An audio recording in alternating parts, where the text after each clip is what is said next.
जय गुरुदेव। बिखरे मोती, अनमोल वचन।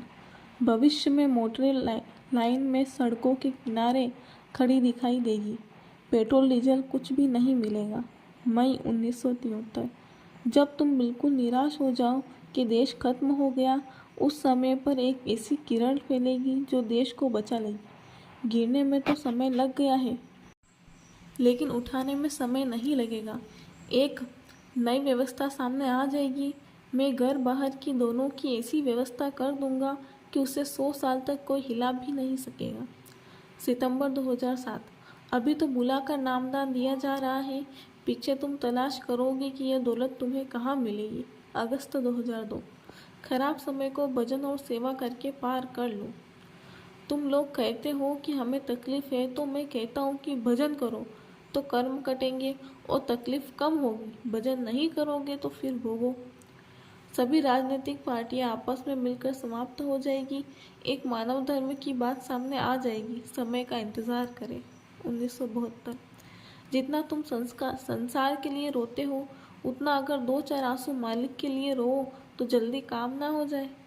तुम मेरी बात ध्यान से हृदय में रखना। जहाँ संतों का मार्ग होता है, वहाँ काल ज्यादा विघ्न नहीं करता। जबकि गुरु का स्वरूप, गुरु के वचन याद रहे। गुरु के वचन जहाँ भूला, तभी काल का जोर होता है। वह मालिक तुम्हारे पास मौजूद है, तुमसे दूर नहीं रहता। उस मालिक को दूर ना समझो। गुरु देह स्वरूप से दूर होते हैं, पर शब्द स्वरूप से सदा पास रहते हैं। 1952 मुंबई।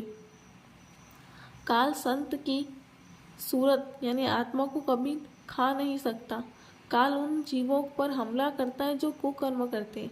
जिस स्त्री ने अपने पति की शरण ली है और उसी के अधीन रहती है, उस पति को मालूम है कि वह नंगी है, भूखी है या उसे किस बात की तकलीफ है।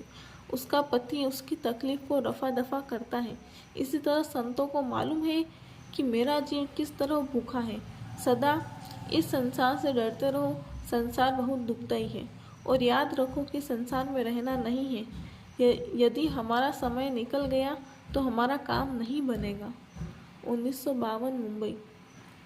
संसारी चीजें मत मांगो, इच्छा उसके लिए उठाओ। वहाँ किस चीज की कमी है? वह अथाह सागर है। यहाँ कमी ही कमी है। सत्संग समझदारी से सुनो। दिसंबर 2009। यह सब जाएगा, यह इरादा पक्का करो। इधर से सब भूल जा और शब्द में लय हो जा। बस यह ध्यान देना कि मन बुद्धि चित्त उस समय पर कहीं जाए नहीं, रुके रहे। इनको रोकने की ही साधना है। आंख बंद करो तो संसार को भूल जाओ। चित्त से चिंतन नहीं करना, यानी किसी तरफ ख्याल न जाए। चित्त में जो चीज बसेगी तो फिर वह उसी चीज का चिंतन करने लगेगा। जो चित्त में बसाए रहते हो, मन से संकल्प विकल्प करते हो, यह बाधक है। इनको हटाओ तो वह सामने आ जाएगा। चित्त चंचल न ठोर ठिकाने, मन उड़ान भर रे परवाने। जय गुरुदेव।